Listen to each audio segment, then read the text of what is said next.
پھر دل نے اس نے کہا کہ تو نے یہ آزمایا ہے، تو اپنے شہر سے نکل کر باہر بیابانوں میں سنسان جگہوں میں جا نکلا، اور یا جیسے ہی وہ چھری لے آئے تو اس عابد و زاہد شخص نے جیسے یہ سنا کہ چھری لے کے آ رہے ہیں، حضور اکرم صلی اللہ علیہ وآلہ وسلم آپ نے فرمایا کہ جس شخص کا جو رزق ہوتا ہے اس کو اپنے رزق کے لیے نہیں دوڑنا چاہیے، اپنی روزی کے لیے بھاگ دوڑ نہیں کرنی چاہیے۔ جس کا جتنا نصیب میں رزق ہوتا ہے وہ اس کو دوڑتا جا کر پہنچتا ہے۔ ایک شخص نے، ایک عابد زاہد بندہ تھا، اس نے جب یہ سنا کہ حضور نے فرمایا کہ جس کی جتنی روزی ہوگی وہ اس کو جہاں کہیں ہوگا اس کو جا کے ملے گی، تو اس نے کیا کیا کہ وہ اپنے شہر سے نکل کر باہر بیابانوں میں سنسان جگہوں میں جا نکلا اور پہاڑی علاقے میں جا کر پہنچا۔ جب پہاڑوں کے پاس جا کر پہنچا تو اس نے ایک پہاڑ کے دامن میں لیٹ گیا اور لیٹ کے سو گیا، اور اس نے کہا اگر میرے نصیب میں رزق ہوگا تو مجھے آ کے یہیں ملے گا۔ تھوڑی دیر گزری کہ ایک قافلہ وہاں سے گزرا، قافلے والوں نے جیسے اس شخص کو لیٹا ہوا دیکھا تو سوچا شاید بھوک کی وجہ سے اس کا یہ حال ہے، غریبی کی وجہ سے اس کا یہ حال ہے۔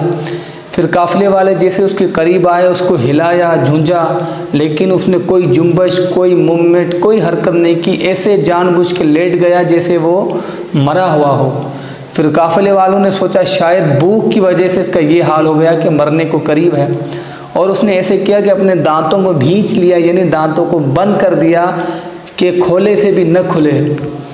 پھر قافلے میں سے ایک شخص آیا، نیچے اترا، اس نے اس بندے کو اٹھایا اور اس کے منہ میں نوالا ڈال رہا تھا، لیکن وہ منہ کھول ہی نہیں رہا تھا۔ پھر اس قافلے میں ایک دانا شخص تھا، عقل مند شخص تھا، اس نے کہا ایسا کریں، چھری لے آئیں اور چھری اس کے داندوں میں ڈال کر منہ کھول کر اس کے منہ میں نوالا ڈالیں۔ تو ایسے ہی قافلے والوں نے کیا، جیسے ہی وہ چھری لے آئے تو اس عابد و زاہد شخص نے جیسے یہ سنا کہ چھری لے کے آ رہے ہیں، اس نے فوراً سے اپنا منہ کھولا اور اس قافلے والے بندے نے اس کے منہ میں نوالا ڈالتا رہا، اس کو کھلاتا رہا، حتیٰ کہ اس کے حلق تک آ کے وہ نوالے پہنچے، پیٹ بھر گیا۔ پھر اس کو چھوڑا اور قافلے والے چلے گئے۔ پھر اس نے دل ہی دل میں کہا کہ اپنے دل کو کہہ رہا ہے کہ اب تو تم مطمئن ہو گیا،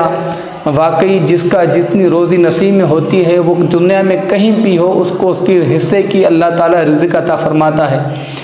پھر دل نے اس نے کہا کہ تو نے یہ آزمایا ہے، تو نے اللہ پہ توکل نہیں کیا،